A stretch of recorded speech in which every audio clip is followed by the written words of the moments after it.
Oh, hi there. I didn't hear you come in. I was just catching up on some reading by Shigeru Miyamoto, one of my favorite authors. There's few things in life that I enjoy more than curling up in front of the fire and catching up with a good book. But I guess I could take a break from my expensive and extravagant lifestyle just long enough to give you a little bit more insight into who I am and why I'd be the perfect fit at IGN as the new associate editor. My name is Jordan Semro, and this is my story.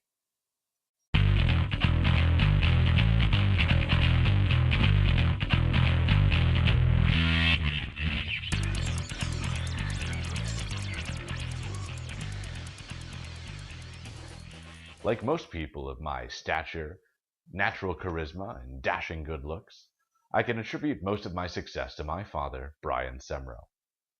Now, as a child being brought up with a single parent and no siblings to speak of in an early age, I often found myself inclined to follow in his footsteps, and I'm glad that I did.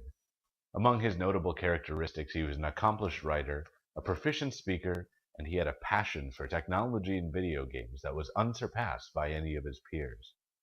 I'm glad that I followed after him, and he has made me the man that I am today. Looking back, I can still pinpoint the time in my life when I knew that I wanted to be a part of the games industry. In fact, it was while playing this very game, Tomb Raider, on my father's laptop when I was 5 years old. I could recognize the details and the intricacy that went into creating a game world that was not unlike our own, but was completely in the thoughts and the mind of the developer. I recognize this as a unique art form, unlike any other creative medium, whether that be music, TV, movies, or literature, in that it changed and it bent to the player's will based on the input. It created a unique experience for every user playing. This fascinated me, and I needed to know more. Since then, I've become proficient in various programming languages and started school pursuing a degree in computer science. I've even gone so far as to build a multiple arcade machine emulator cabinet that plays thousands of classic games which form the foundation of today's titles. I believe that by looking into the past, we can have a better understanding of today's gaming industry, and we see reflections of gaming's history throughout the current generation. So, if at any point during the application process you've called into question my dedication to gaming, hopefully I've been able to quell some of those fears. But you and I both know that being an IGN editor does not simply mean being a gamer. It means being a writer first and a gamer second. As I had mentioned before, my father has instilled in me a love for the English language and a passion for writing, and this has been brought forth in my freelance work both on my own blog as well as other video game outlets.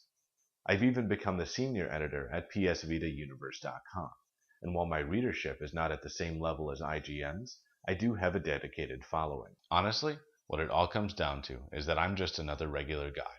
I happen to be very comfortable in front of a camera, I write well, and I know video games like the back of my hand. Now, whether or not I'm the next editor at IGN, I will continue to read the website, watch the videos, and listen to the podcasts. I know that you do wonderful work there, and I'd love the opportunity to become the next editor. I'd be a valuable asset to the company, and it would be a wonderful opportunity for me. So thank you for watching this video. I ask that you consider my application, and I can't wait to hear back from you. Beyond. Approaching a little sister is a criminal offense. Do not approach the little